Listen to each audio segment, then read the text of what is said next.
And I reckon we're 2 minutes past, Kate. Why don't we get going? Okay, so we're recording. Okay then. So thank you, Jos, for coming, especially on your holidays. And thank you to your wife for giving you up for an hour to talk to us. So we've just ran through what we thought we would do this morning. And yeah, that sounds okay to you. So I reckon we get straight into it. If you're happy, Jos, to tell us a bit about Buurtzorg, and then we'll get into some question and answer session. Good. How long do you want to tell me something about Buurtzorg? I reckon we've got about half an hour for you to talk to us about Buurtzorg, and then half an hour for questions. Okay, good. Yes, as perhaps you all know, I worked as a nurse myself. At the moment, I think I work for 38 years in healthcare, different fields. I worked as a nurse in hospitals, in mental care, but most of the time I worked in community healthcare as a community health nurse in the 80s of the last century. After that, I worked for 10 years as a manager in 2 big home care organizations, director innovations. And what I saw in those years was that trying to deliver the service as good as possible became more and more difficult because of the systems and the structure of the organization. So we saw, I saw more and more management, more and more policymakers, more and more HR people, people on the back office, finance, and so on. And all these people had, in my opinion, a negative influence on the front line. So the healthcare workers had to deal more and more with bureaucracy, with all kinds of rules and regulations which were not supporting the creating the solutions for the people, for the patients. So when I went back to the principles in the 80s, when I worked myself as community health nurse, we didn't had all these management layers. We didn't have the back office. We just had frontline workers working together in the community, together with GPs, together with social workers, together with volunteers. So you build your networks in the community, and that disappeared in Holland and in a lot of countries. So I decided to bring these principles back. So my idea about how to deliver the best possible service to patients, focused on a vision of independence and self-support, was that the craftsmanship, the intrinsic motivation of people should be leading in that. So what I did was build something based on a vision of how to deliver good community healthcare. Then also based on a vision of how to organize, because I was quite sure that all these management layers and all these top-down policies didn't help. They created a lot of confusion and a lot of disturbance for the frontline workers. So I said, we are going to build this organization without management structure. And we are going to use and develop our own IT network, because it was in the time that Facebook was starting up. And we said, if we can create a community where we can share information, knowledge, and we can also reduce bureaucracy, then a lot of nurses can spend their time on patients instead of all the bureaucracy. So we said, we are going to skip all the rules and regulations, because a good nurse knows what to do. So she has to use her own brains and her colleagues to find out what are good solutions for patients. So we said, we are going to start all over again. So we started just with 4 nurses in 2006. I also started to work again as a nurse. And the first years we developed this design. It became more and more clear what would be the perfect structure of the organization. So we said we are going to focus on neighborhoods. So that in the neighborhoods you can find the people you need. You can work together with the GPs, the social workers, the physiotherapists, the pharmacists, the volunteers. So the focus was on the neighborhood. So buurtzorg means neighborhood care. Then the scale of the teams would be not more than 10 or 12, because the idea was that every team should have the feeling of that they are a small own company. So they are units who are totally responsible for organizing everything in their neighborhood. So this scale of 10 with also high educated nurses. So that was another thing, but was quite different from all the home care organizations. And then we said, okay, we're going to build a back office as lean as possible. So we simplify all the back office activities. So we also simplified the way the health insurers asked us to report. So it was a very complicated system in Holland at that moment, that we had to deal with 15, 20 different products, and you had to register to do your administration in time on all these products. So we said, no, we are just delivering one service, and that's creating solutions for people. So, but in the back office, in the IT system, we had some business rules. So we asked the nurses just to administer their time, and in the IT system, we could make reports which was connected with the products the health insurers asked. So we said, we have the real world where we are helping people, and we had the administrative world where we have to deal with all the stakeholders. So they knew that we were kind of a bit of fooling them, but we said the average price we get is the same. So for you, it's not a big difference, because you are paying the same to us as to others. So, so we started to work with this design. So small teams. The IT, we built the IT system ourselves, and we said at a certain moment, when the teams need support, it's good that there is a kind of a coach which supports the teams when it's necessary. So most of the teams can deal with everything themselves, but once in a while, when there is a conflict, or when somebody is ill for a long time, or there are some other problems in the neighborhood, then they need support from a coach. These coaches are all have been community nurses before, so they know the process, they know the primary process. So this is what we did in 2007. We had at the end of 2007 we had around 10 locations, and every time again the same thing happened. There were 4 or 5 nurses who quit their jobs. We hired them. MV is the foundation buurtzorg. We hired them.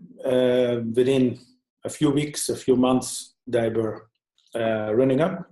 They were break even, and they were growing. And they were growing to 10, 12 nurses. And then they split up in 2 teams, and they went on like that. And that's what happened since 2007. And it led to 1,000 teams now. So we started with 1 team in 2006, 10 teams in 2007. And then it was every year 130, 140 new teams. So 1,500 new nurses coming in. And all started the same way. Just started to doing what I always used to do years before. Most of the nurses who started were elder nurses. They were around between 40 and 50, and they had a lot of experience. And they just said, okay, we had this period that all these organizations were bothering us to do our work. So now we get our control back on our work and our purpose, and we are going to do it based on our professional ethics instead of all kind of organizational roles. So this was from 2008 till now. We built a national network. So through all the country, we have these small teams. And year by year, they're just doing the same things. So we said we are not going to develop yearly strategies or vision meetings or whatever. We have our focus is creating healthy communities, creating good community healthcare, and try to avoid disturbance for the nurses. We had a lot of important discussions in the meantime, because we had discussions on quality, because the inspection in Holland said, how can we measure quality? Because we had a lot of organizations have quality systems, ISO quality systems. So we said, these quality systems don't say anything about quality. That was my my perception. So what I said is, I think it would be good if we see what the results are of what we're doing. So, and the results can be defined in different ways. But what we said, okay, I knew about the Omaha system, which was used in Minnesota, in the USA. So we started, okay, we are going to implement the Omaha system step by step in the organization. The Omaha system is classification system of problems, interventions, and outcome. So we said, if we have a clear language on how to define the problems and how to define the interventions, and we can measure the results, then we have a good system which gives us information and gives us a lot of knowledge about what are best practices, for example, what are we also could develop guidelines based on that. So we started to work with this in, I think, 2009, 2010. And we started also the discussion with the inspection, the Ministry of Health, the health insurers, and said this can be a national tool which can be used by all the home care organizations. And then you have a kind of a benchmark based on knowledge and practical information about what we're doing, instead of having knowledge about hours, minutes, and products. So that was, so at the moment, I think 80 or 90% of the home care organizations have to use the Omaha system. So that was an important thing. Then the inspection, I don't know how it is in Australia, but in Holland, the inspection is doing audits once in a while. So they come in and they visit some places, and then they had this idea about we look at the policy, we look at the quality systems, and then we know how organizations are doing. But you said, no, I think you should talk with patients and you should talk with nurses, and then you can look at the policies if it's needed. So at first they were quite skeptical about that, but we said, just come and visit us for a day, look at what the nurses are doing, and if you have some criticism, please let us know. But in 5 year times, they changed the way they're doing audits. Now at the moment, they're talking with patients first, they're talking with the teams, and they look into the system, and they see that the Omaha system is a very very good tool to show what the results are. So half a year ago, I think they did an audit, and we had the best results ever on all the topics. So they said, first when they came in, they said self-organization. What is self-organization? and it looks like it's chaotic and everybody can decide on anything and so on. And then they saw that the teams they visited, they were very disciplined. They said, oh, they are using the right protocols if it's needed. They know where to find the right knowledge for these kind of patients. So they were really impressed by the way that the nurses were taking responsibility and were accountable for what they were doing. So I said responsibility, accountability comes together with self-organization. And they agreed that this was the way we are doing it was very good. So this is what we are doing all the time, try to invite stakeholders, show them how we work. Sometimes we organize coalitions, so we organize meetings with people from the ministry, with the care authority, people who deal with quality and so on. And we say, okay, these are our ideas. Please let us know what you think about it. So this was really helpful. And I should say from the beginning, we had a lot of support from the Dutch ministry. But there was this Dutch minister of health, Jet Bussemaker, she was called. And she visited already in 2007. We had just 3 or 4 teams. And she visited one of our teams. And she said, literally to me, she said, this is the reason that I became minister. So she said, this is what I want to support. These stories of these nurses are real, he said, because he asked the nurses, what are you doing differently now than you did before in the organization you worked before? Because you are the same nurse, it's the same patient, but you have another feeling and another way of doing things. So I said, yes, these nurses said, yes, we can decide ourselves on what's needed at that moment. So I said, we can decide, for example, the assessment, before we started, the assessment was done by a separate institute. So we said, no, the assessment, the first moment you are in contact with the patient, you get a lot of information. So when it's done by another one, which is not taking care for this patient, you lose a lot of information.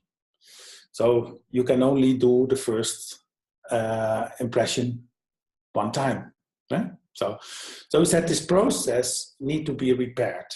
So the nurses should be responsible for the complete process of doing the assessment, taking care for the patient, try to avoid different tasks for different people. So try to see it in a holistic perspective. So we also changed I think in 4 or 5 years, the Dutch Minister of Health, which was another one at that moment, skipped the assessment institute. So they said, no, from now on, the nurse is responsible for deciding on what's the problem, what's needed, what kind of care is needed to deliver. Also the evaluation should be done by the same nurse, because the relationship you are building with your patients, that's the most important part of good community healthcare. So in this way, we changed, I think, the national policy in different ways. So we contributed to another national system of quality, so the Omaha system. We changed the idea that the inspection was looking at quality, and we also changed the payment system. And at the moment, we are in a very interesting period, because at the moment we have discussions with the health insurers. And these discussions changed in time, because now we focus more and more on the content. So we are developing now, so it's called conscious contracts, and we're developing for more years, for 3 years, contracts where the content is leading. So we developed these contracts together. So we said, first, what is good community healthcare? Secondly, what does it ask from us as partners? So we are not against each other, but if we collaborate, we can use a lot of information and we can help each other. And the third is, how do we monitor the outcome? How do we monitor the results of what we're doing? And then what are we going to do when we don't agree? So that's and these contracts, we used to have contracts of 80, 90 pages. And now these contracts are 7, 8 pages and just writing down what is good. Okay, so this is a very important thing. This is what I'm doing together with my wife, who is a lawyer, and who said lawyers are always making the world much more difficult. Now they should contribute to simplify and not focusing on risks and on other things, but just focus on how can we create better results in healthcare. So in Holland now we have had several experiences with big health insurances to develop these kind of contracts, and I think we moved from taking care for people now on how can we prevent problems. So the focus is getting more and more on prevention, and that's one important topic. Another important topic in this contract is getting people out of the hospitals. So how can we take care for people at home instead of in hospitals, because hospitals are places when people don't need to be there, you shouldn't be there. The third topic is e-health. So it comes together with the other two. So we want to use monitor systems at home. So when it's about heart failure or diabetes or CPD, but also with cognitive problems, that we think we can do a lot at home instead of in hospitals. We are building what we call pensions. So that's places for short stay. So when people can't stay at home for a while, but need a place to live, then they can stay in a pension. So bit by bit, we are building another infrastructure. And our new project is called Buurtzorg Living. So we want to create groups of 10, 12 apartments where people who used to go to nursing homes can stay in the community. So our focus is, if we create inclusive societies, inclusive neighborhoods, dementia-friendly neighborhoods, and focuses on how can we support the lives of people with dementia in a way that they can lead as long as possible a normal life, then we can avoid, at least for a long time, we can avoid that they're going to nursing homes. My vision is that nursing homes are not healthy places. So it's, when you concentrate problems, you get new problems. So that's my idea about how we should take care for people. So this is evaluating, and this self-organized way of working leads to a good connection between what's happening in this neighborhood, what's needed in this neighborhood, and the way the nurses are dealing with it. So there are differences all over the country. It's a bit different in Amsterdam than in the south, for example. And we said we need to support the differences. And then you have this, if we should have this policy, a national Buurtzorg policy, that everybody should act the same, then you are disturbing the dynamic between the teams and the neighborhoods. So we said every nurse, every team understands the culture of their own neighborhood. So, and the way they deal with prevention in Amsterdam is a bit different than in some other regions. The social structures are different, social networks are different. So I said, it's kind of a living organism, as I see it, the way we organize. And by doing this way and keeping everything as simple as possible, we can do it with very low overhead. So at the moment, we besides the buurtzorg 10,000 nurses, we also have 4,000 care workers doing domestic care. So in total, we have 14,000 workers, and we have around 50 people at our office, back office. So Yes, can I just ask you? Can you say a bit more about the home care workers? So a lot of the organisations here will have some qualified workers, and will have a lot of unqualified workers. So I know one of the questions that we had when we turned up was, but a lot of our workers are unqualified. Is this still going to work? So can you just say a bit about that, please? Yeah. Yes, I think it's a very interesting question. We got it all the time. The workers who are working in the community as nurses, they are high qualified. So we have bachelor nurses. 70% of these nurses are registered nurses. So either bachelor or 1 degree lower. And then we have 30% nurse assistants in the teams. If you look at the social care, so the domestic care, most of these workers are not qualified. So part of them have a short education. We want to give them the opportunity to do some more education. But I think 2 years ago, in 2016, there was one of the bigger home care organizations who did social care get bankrupt. And the ministry asked us, do you want to participate in taking over part of these care workers? So we said, yes, we want, that's what we want, but then we want another perception on what they're doing, because what they were doing was seen as cleaning the houses. So we said, no, these people are not cleaning the houses, they are supporting people. So that's another perception. And of course they are cleaning the houses, that's the activities they are, but they do it because when they do it, people can live longer in their own house. So, and most of these workers have this perception.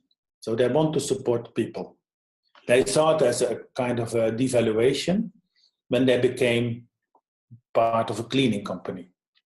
So we said, okay, we're going to go back to call them supporters and people who have problems. Then we said, we want to use the same way of working as we did with BlocFinished. So we are going to make small groups, focusing on neighborhoods. They are going to plan, schedule the work themselves. They do the assessment themselves and so on. So we had a tour in a few months with 2,500 of these workers. Every time again, there were around 100 workers. And we put them around tables. In these meetings, we said to them, we want you that you feel that you can feel responsible for what you're doing in your daily work. So they came from a very rigid organization, top down. Even the time they could spend on cleaning a toilet was defined. So 3 or 4 minutes. That was so they got a list. So we said, no, we think you can decide yourself what you need to do the house and so on. So in 2 months' time, we took over 2,500 workers. From one day to another, they started to work in self-organized teams. So the day before, they were part of this organization, they were instructed by the minute. On 25th of April 2016, they started to work as professional care workers. Everything went well. Through all the country, there were nowhere there were big problems. Now we are 2 years later, and these parts became the most profitable parts of the organization. So they were bankrupt in the other organization. The sickness leave was 13%, Now it's 3 or 4%. So there are a few big changes, and there are no problems with self-organization. So it's about if the task, if the things they need to do is connected with their abilities, then there are no problems. If you ask more from people that they can, and usually what I see in Holland, where self-organization goes wrong, is that self-organization is based on a management philosophy top-down. So they say you can organize yourself, but you should do this and this and this and this. So it's a kind of described self-organization. And what we said, no, it starts with the relationship between the care worker and the client. So there they have to develop something together, and they have to have a feeling based on a vision, because I think you should be clear on the vision that it should support self-independence. So, but when that fits, and the colleagues can choose each other, so that's also one of the things we're doing. So if they have new colleagues, they decide on it themselves. So they build kind of small ecosystems, and they feel well, they feel responsible. Responsibility is built bit by bit. So, but for me, this was an experience that you say, okay, when you have 2,500 care workers, and they're all doing all over the country the same thing, and everything goes well, then you can say, I think this is a proof that it can be done very well with lower educated, unqualified workers. Okay, thank you. That's been a very big debate that rumbles around, so I'm not surprised you get asked it a lot. And then finally, just before we move on to question and answers, because I'm really conscious of the time, will you say a little bit about Bertsorg Tay, the mental health teams? Because that's very different, I think. Yes. Yes, that's Bertsorg T was in fact the first part that we did this conscious contract on.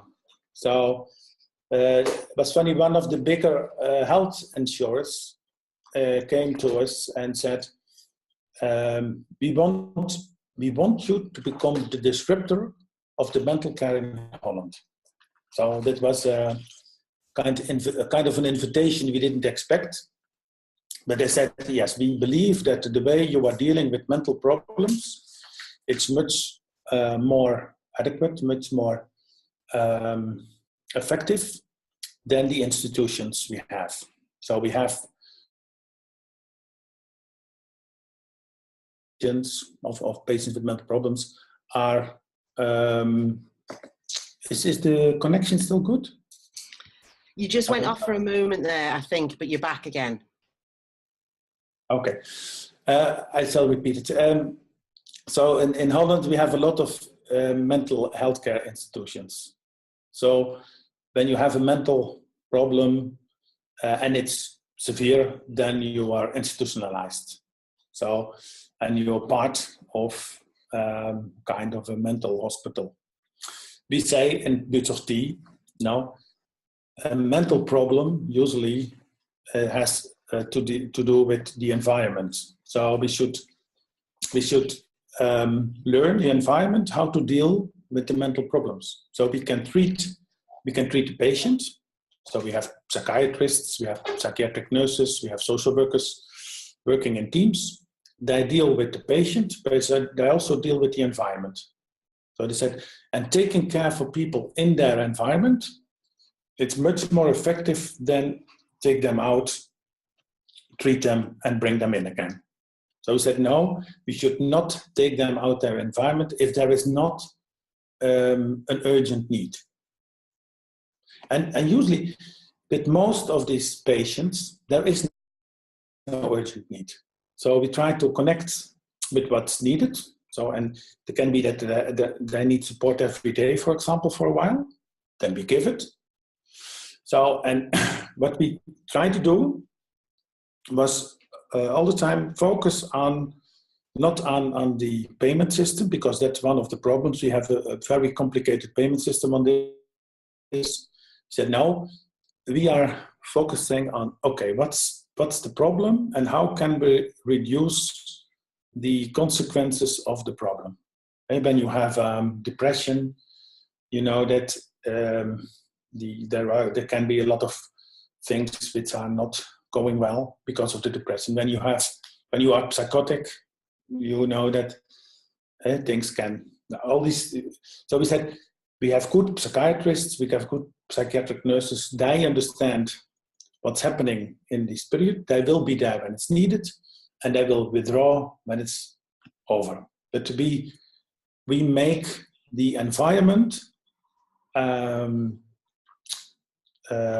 learn them how to deal with these kind of problems. So that's quite a big difference. So, and what we see is that it reduces a lot of costs. So we see that we see a lot of over-treatment with people with mental care. So we say, okay, just do what's needed. So this was the reason also that this health insurer said, okay, we want a contract with you. We said, then we don't want a normal contract, because a normal contract leads to 40% time spent on bureaucracy. So we said, we want to keep on doing what we are doing. So we said, we don't need a contract. In Holland, you can do with or without a contract. But said, if we get a contract, we want one that is supporting our way of working. So now we have, at the moment, we have a turnover of 10 million on Butzocht, and I think the coming years it will grow to 50 or 100. And they are self-managed as well. Yeah. I know they're all different professions, yeah. So because that's a bit of a challenge for me. Yeah, but that was important. Yeah, go on. It was important to mention that we decided not to put the psychiatrists in the team. So the psychiatrists are outside the team, and they're very close connected to the team. But if they are in the team, usually they are too dominant. So they have too much influence on the others. So they agree on that. We discussed this with the psychiatrists. So we have a lot of very good psychiatrists. But I think medicalization of mental care is one of the big problems. So we try to avoid medicalization, but we use the expertise and the knowledge of the psychiatrists.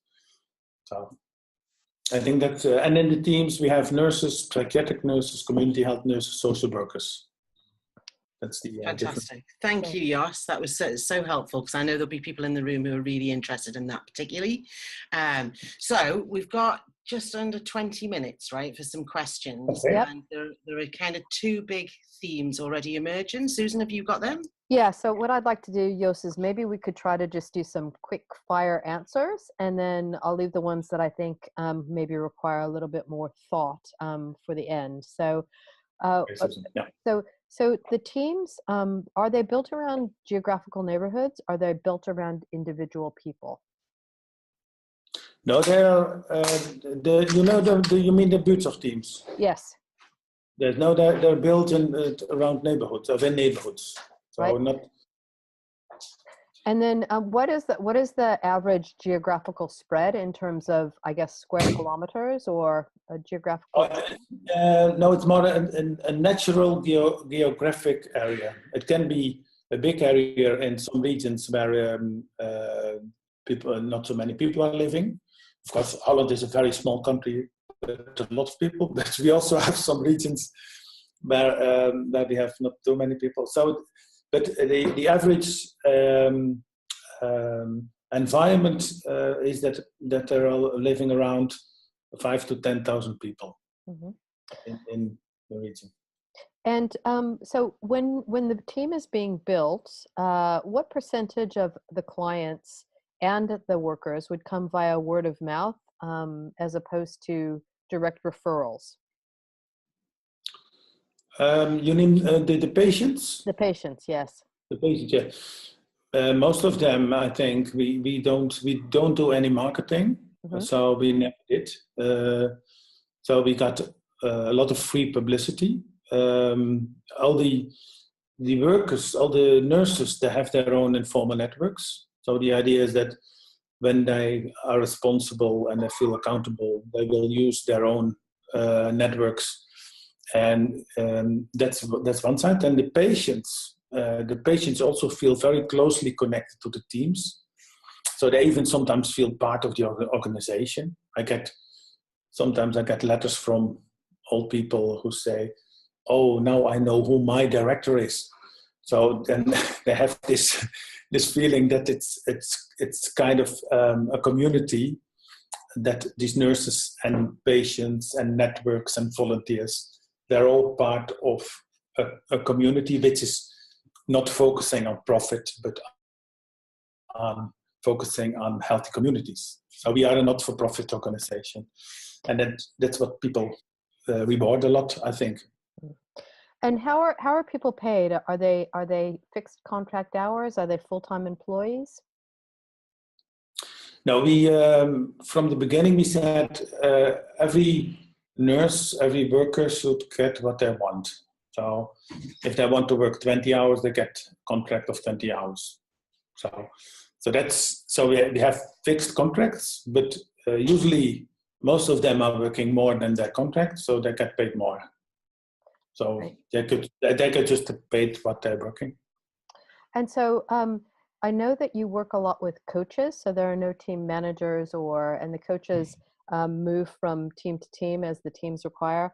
What are the things that most frequently that the teams are getting coaching for, or where the coaches are actually serving?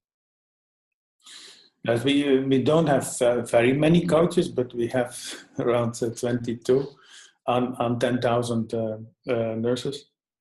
But every coach has all the time. There are around 10% of the teams who are struggling with some problems. So in that period, they can use support. Usually it's about sickness or sickness leave, nurses who are ill for a long time, and the teams don't know how to deal with it. Sometimes it's about conflicts. Sometimes it's about problems the teams have with their environment. So we have competitors in Holland, and a lot of our colleagues, we call them colleagues, but they see themselves as competitors sometimes, and they were not very happy with that we were growing so fast. So there were sometimes some nasty things in some, and then the coach helped us to deal with these environmental things. Sometimes there is not a good connection with the local hospital, so then the coach is helping the teams to solve these kind of problems. So it can be any kind of problem. Sometimes when the teams are growing and they have to split, so this process of splitting up sometimes can be very painful. It feels almost like a divorce, that they're splitting up into groups. Absolutely. One more quick question, and then we've got some more sort of complicated ones. Can you talk a little bit more about how the process you undertook regarding the insurance? How you got the insurance? From the beginning, we had the possibility to have contracts with all the health insurers in Holland. So that's what we did. So we have from the start, we had a focus on that we wanted to get a national network. But we had a struggle all the time because the payment system is not focusing on growth. So the payment, you always get paid, but the budgets are based on what you did the year before. So when we were growing so fast, we always had to struggle with the health insurers to convince them that the growth was because people chose for us for Buta. And these were sometimes very difficult because sometimes they didn't pay what we were doing. So in total, I think we didn't get paid for around 50 million euro, and we still delivered this care. So, but I had a very simple business model. So I said, if this is the income per hour, and these are the costs per hour, then we know what we need to stay financially sustainable or healthy. So I always thought we need a little space for accidents. So if we don't get paid, then still we have to stay healthy. So now we are very healthy, but and now we have with all the health insurance. 2017 was the first year that all the health insurers paid everything. So that was a celebration. Excellent. So, but So, that, yeah. okay. Yeah. So on the financial side, how much of the financial authority do you devolve to the teams? So do the local teams manage their own budgets? What information do they get? How do they measure their financial performance? Or is that handled in some other way? No, they don't have to deal with. They don't want to deal with their own budgets. They can do what they want. They have their own bank account. If they want to buy something or do something, that's no problem. But we have kind of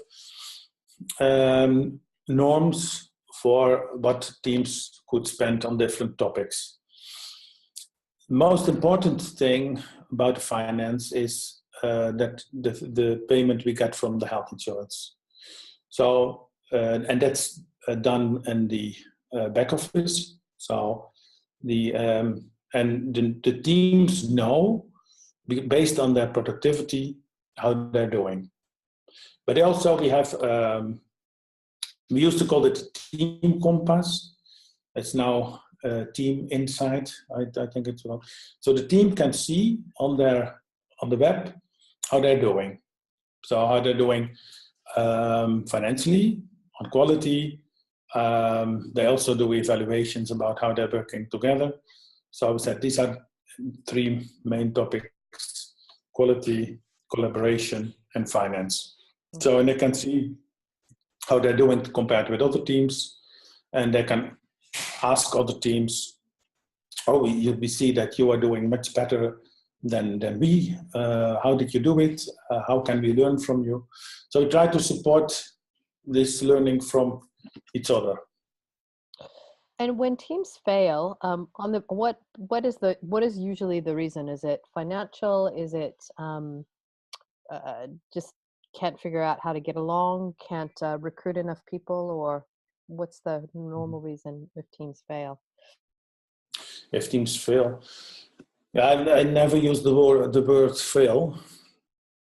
I don't let teams struggle with some things. It can be that now we see that more and more teams struggle with finding new colleagues because there are not so many more. So that's one of the things. So and then the tension between how many patients can you treat and the pressure on the team. That's one of the topics teams are dealing with. But when teams are not doing well, usually it's the productivity. When they have problems in collaboration, you see that they have more and more meetings, and then they spend more and more times on meetings, and the productivity goes down further. So when the basic things are going well, so the scheduling, planning, the daily process is going well, productivity is not the problem. But when these things are not going well and they need a lot of discussion on this, then you see that the results are going down. And then the coach comes in, and the coach asking questions and said, okay, what can I do? And usually then in some months it's getting better. So that's interesting that I think what I heard you say is that there's never been a team that's stood up in a neighborhood that hasn't figured out a way to make it work or persist. That's fantastic. Ooh. A bit the same. Of course, there are some differences in qualifications. I will see the internet connection is unstable. Can you still hear me? Yeah. Okay. So sometimes the education level in teams is a bit higher, and then you also see that back in the results. It's not always one-on-one, but what we try to in the Buurtzorg teams, we try to have enough bachelor nurses, so that all the problems you can meet in the neighborhood, a team should be able to deal with it. So that's the patient problems. So the palliative terminal care, chronic diseases, people discharged from hospital. All the nurses and all the teams should be able to deal with all kind of problems.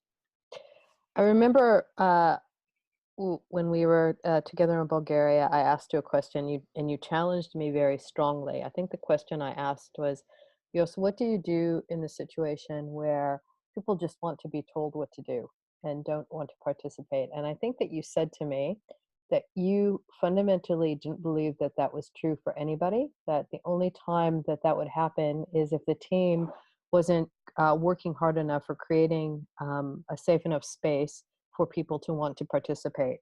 Do you still believe that? I still believe that, even stronger. No, I think it's part of a normal development.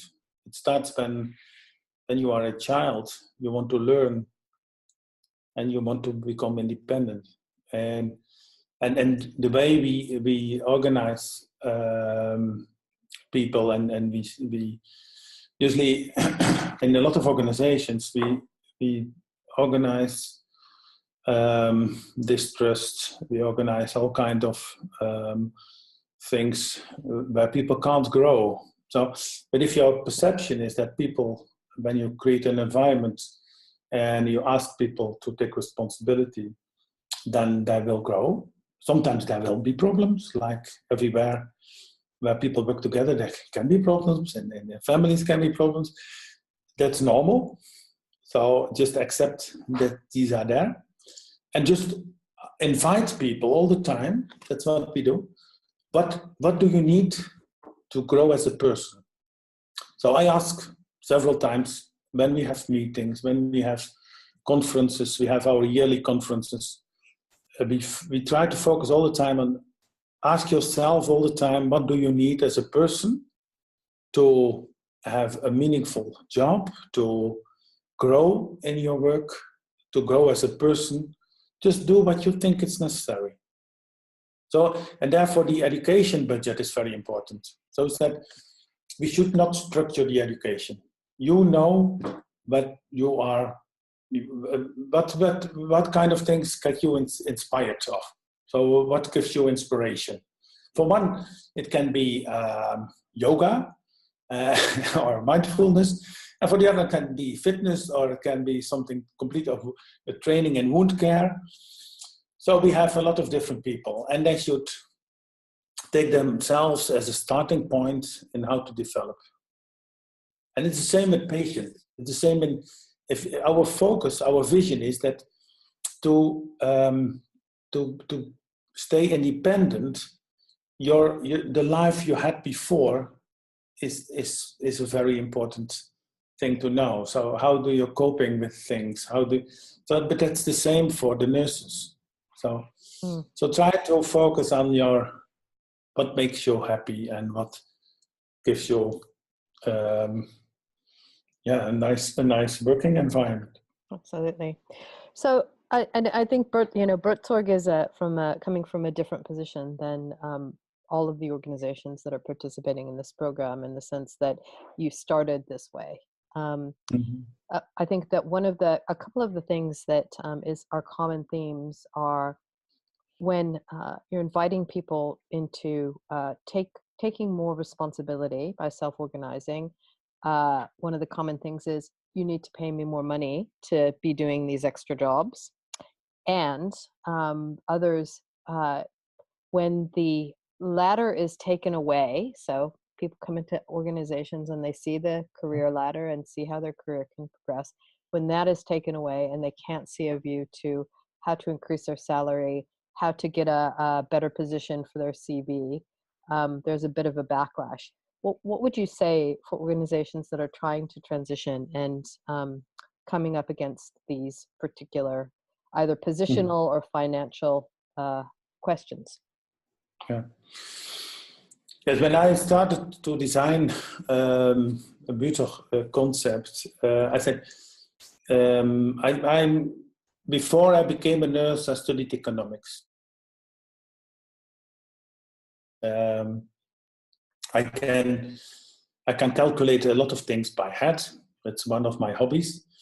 But what I said is, okay, you need to have a good picture of the cost structure and of your income. So I knew from the start that these overhead costs could be reduced to 8%. So if you can reduce the overhead costs to 8%, you have the average in Holland is between 25 and 30% overhead costs.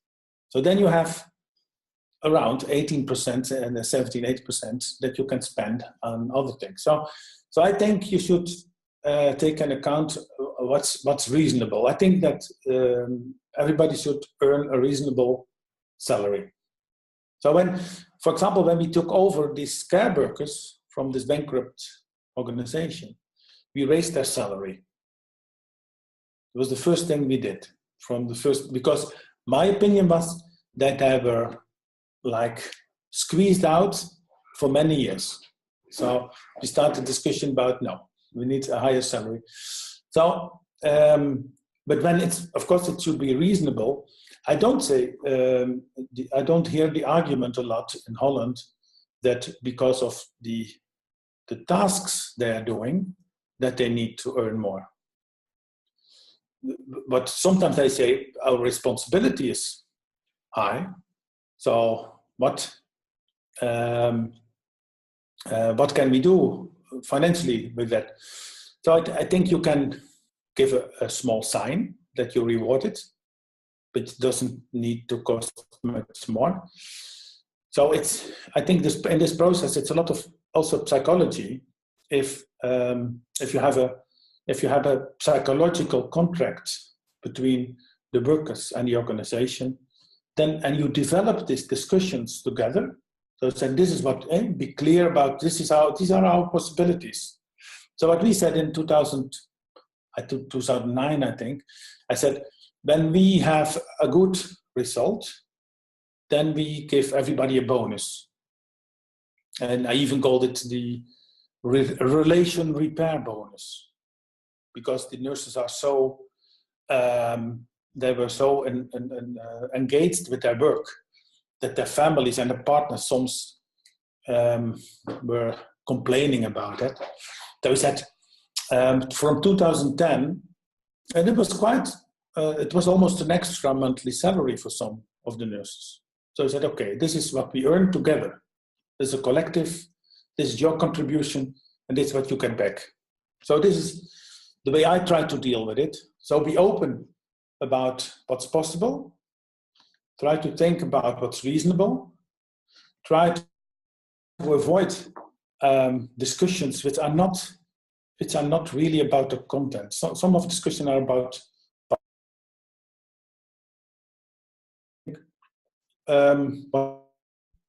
what we as leaders or as managers have to learn is also to communicate in a different way with the workers. So in a lot of organizations, what I see is that communication is top down.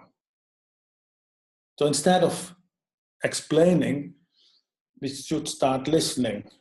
What are the real arguments? What are the real reasons that people, why don't they feel valued? And I think if you do it well, it's a very healthy business model. You can do with the same money, you can make other choices. These are some ideas. Lovely. Thank you so much. Well, we're 1 minute past the hour, Jos. Thank you so much for joining us. You're welcome.